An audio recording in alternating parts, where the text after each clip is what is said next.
There's one thing in football that no scheme, no quarterback magic, no coaching wizardry can completely mask, and that's a weak offensive line. If your big guys up front can't hold their ground, everything else starts falling apart. That's just reality. There's no way around it. No workaround, no cheat code. That's the kind of shortcoming that exposes itself, whether you like it or not. But, and this is important, that doesn't mean there's no hope. It doesn't mean you just throw your hands in the air and say, well, guess we're doomed. Sometimes, especially with a young line, a group that's clearly got potential, talent, and pedigree, sometimes what they really need is time. Time to find their rhythm, time to build chemistry, time to shake off the nerves, get their feet under them, and start building confidence. And if you've got a quarterback like Aaron Rodgers back there, help him buy you a few extra seconds. Both literally and metaphorically, that time might just be enough. Good morning, good afternoon, whenever you're tuning in. Let's talk Steelers. Specifically, let's talk about the big boys up front and what we saw during yesterday's camp session at Chuck Noll Field. Now listen, I was right there on the sideline, taking in every rep, every snap for a solid 2 hours and change. And while Mike Tomlin kept things intense, pushing the group with longer drills and maximizing every second of that cooler than usual weather, I made it my mission to focus in on one thing, the offensive line.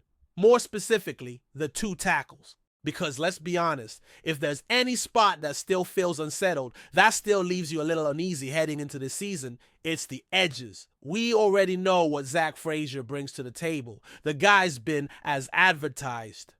Strong, composed, and consistent in the middle. Mason McCormick, same thing. He's got the tools and the tenacity, and you can see he's adjusting quickly to the pro speed. And then there's Isaac Sumalo, the veteran presence, the rock. So the interior, while not perfect, feels solid. But the tackles? That's where things get a little murky. So I planted myself near the line of scrimmage, shifting position throughout the session just to get different angles. And let me tell you, this isn't easy.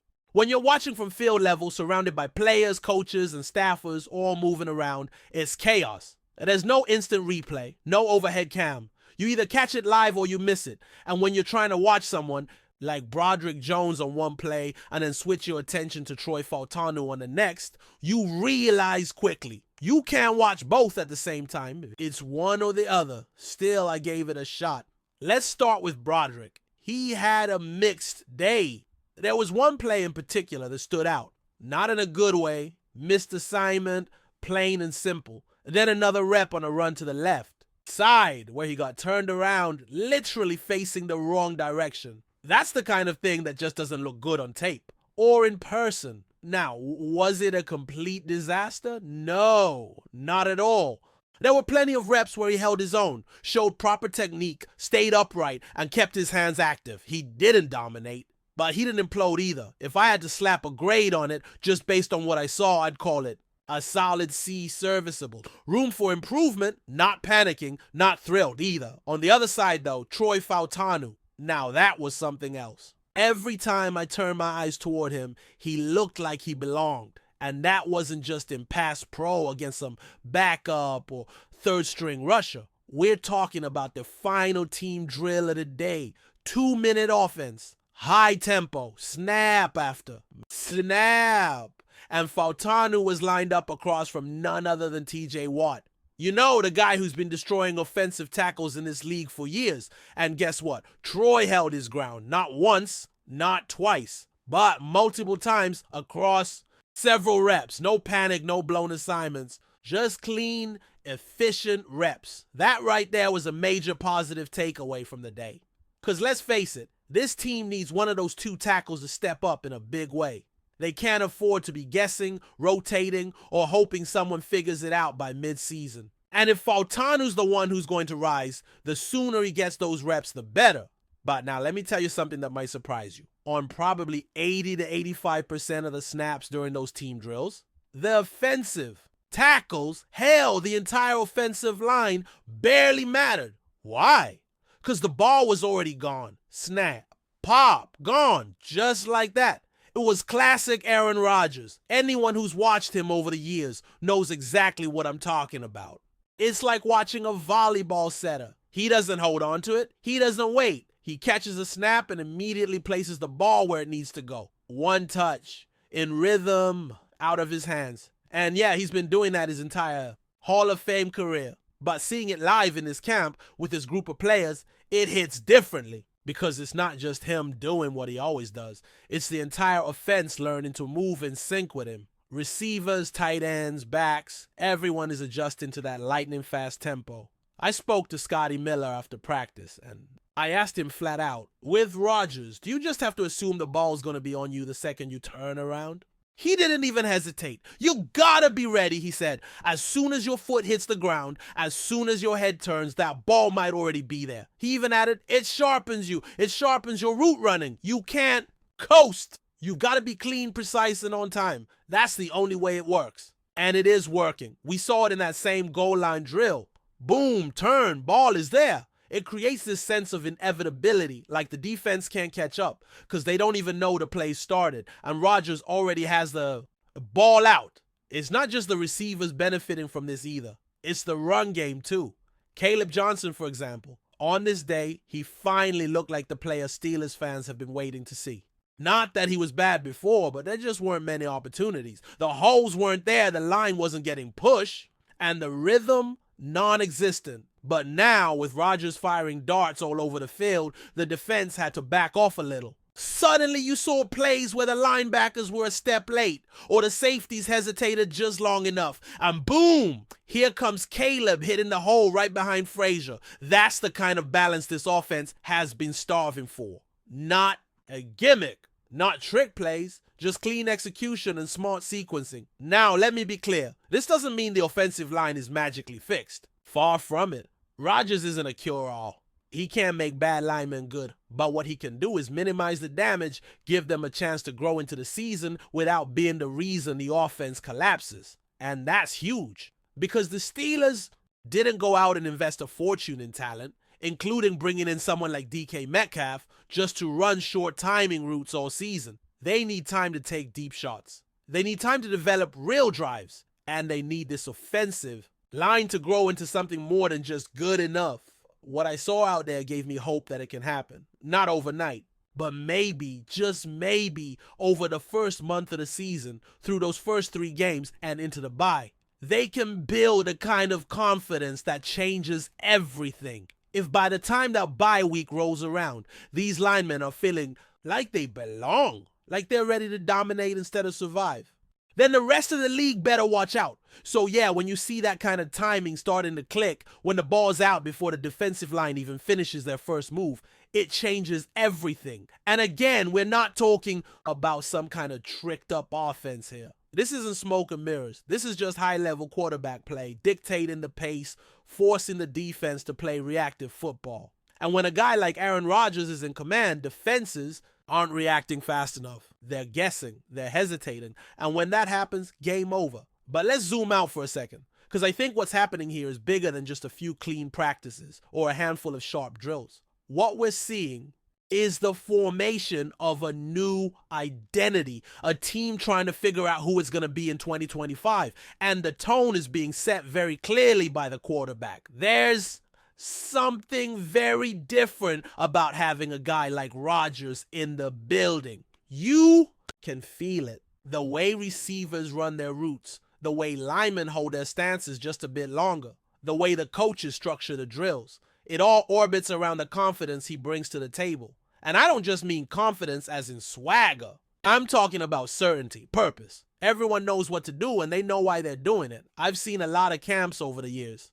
Seen plenty of quarterbacks come and go. Some were exciting, some had promise, a few had short bursts of brilliance. But what Rodgers brings is on another level. This isn't hype. It's not just arm talent. It's a fully formed quarterback, a true field general walking onto the practice field every day with total command. And when a guy like that speaks, everyone listens. Not because they're told to, but because they want to. Because they know what it looks like when it's done right. And right now, Rodgers is doing it right. But before we dive in, don't forget to subscribe to Steelers Nation Central and hit the like button on this video. Your support helps us keep bringing you the latest updates on the Pittsburgh Steelers. And don't forget to share your thoughts on the news in the comments below. The football world is buzzing with an unexpected and explosive rumor that could shake the NFL landscape to its core. Reports suggest that TJ Watt, the star linebacker widely regarded as one of the league's most dominant defensive forces, is on the verge of leaving the Pittsburgh Steelers after a series of intense behind-the-scenes conflicts. Sources close to the team claim that tensions have been simmering for months, with disagreements over contract negotiations, coaching decisions, and locker room dynamics reaching a boiling point.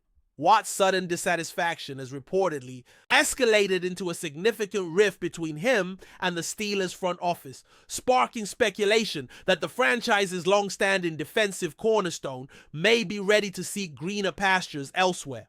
This potential departure has ignited a whirlwind of discussions across sports media platforms and among fans, with many wondering how the Steelers will respond if they truly lose one of their key defensive leaders. Adding fuel to the fire, insiders hint that Watt's frustrations may not be solely related to money, but also stem from a perceived lack of respect and support from the team's management.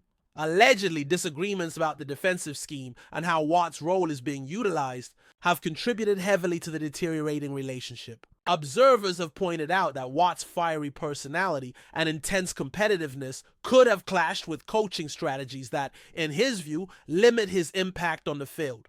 The rumor mill has been abuzz with whispers of potential meetings. That ended abruptly, and an atmosphere of mistrust growing within the locker room. Such internal discord, especially involving a player of Watt's caliber and stature, could deeply affect team morale and performance. While the Steelers have not confirmed any official statements regarding these claims, the sheer volume of insider chatter has made this rumor one of the most captivating storylines as the NFL season approaches. In the midst of this turmoil, speculation about TJ Watt's possible destinations has taken center stage. With his status as a premier linebacker and game changer, multiple franchises are reportedly preparing aggressive offers to acquire him, should the Steelers decide to trade or release him. Teams known for their defensive prowess and championship aspirations, including the Baltimore Ravens, Kansas City Chiefs, and San Francisco 49ers, are rumored to be the front runners in the bidding war for Watt's services. Analysts have noted that adding a player of Watt's caliber could immediately transform these defenses, providing a much-needed boost in leadership. Additionally, the prospect of Watt teaming up with other elite talents in a new environment has led to widespread excitement and debate over which franchise would be the ideal fit for his skills and temperament. As the rumor gains momentum, the NFL community eagerly awaits any official developments that could confirm or dispel this dramatic narrative. Meanwhile, the Pittsburgh Steelers face an uncertain future as the possibility of losing TJ Watt looms large over the organization. The franchise has built its identity around a tough, relentless defense, with Watt serving as the face of that philosophy for several seasons. Losing him would not only create a significant hole in the team's defensive lineup, but also pose a serious challenge to their leadership structure. Coaches and management are reportedly scrambling to find ways to mend fences and retain their star linebacker, though insiders suggest the situation is more complicated than a simple contract extension. The ripple effects of Watt's potential exit could reach far beyond the field, impacting fan morale, ticket sales, and the Steelers' reputation as a team that develops and keeps homegrown talent. As the drama unfolds, Pittsburgh's loyal supporters are left holding their breath, hoping the buzz remains just speculation rather than reality. In the broader context of the NFL, TJ Watt's rumored departure from the Steelers signals a possible shift in power dynamics that could redefine rivalries and playoff races. The linebacker's unique ability to disrupt offenses and change the course of games has made him an indispensable asset in Pittsburgh's defensive scheme. Should he move on, the balance of defensive strength across the league could tilt dramatically, creating new opportunities and challenges for multiple teams. The ongoing rumors underscore the fragile nature of player-team relationships in today's high-stakes professional sports environment, where even beloved stars can become entangled in controversies behind closed doors. As fans, analysts, and executives watch this story unfold, The anticipation builds not only for Watt's next move, but also for the ripple effects his exit might generate throughout the NFL's competitive landscape. This emerging saga is certain to remain a hot topic for weeks, if not months to come. That's it for this update. If you enjoyed the video and want to keep receiving exclusive news about the Pittsburgh Steelers, make sure to subscribe to Steelers Nation Central and give this video a like. We always look forward to hearing your comments and opinions. See you in the next video.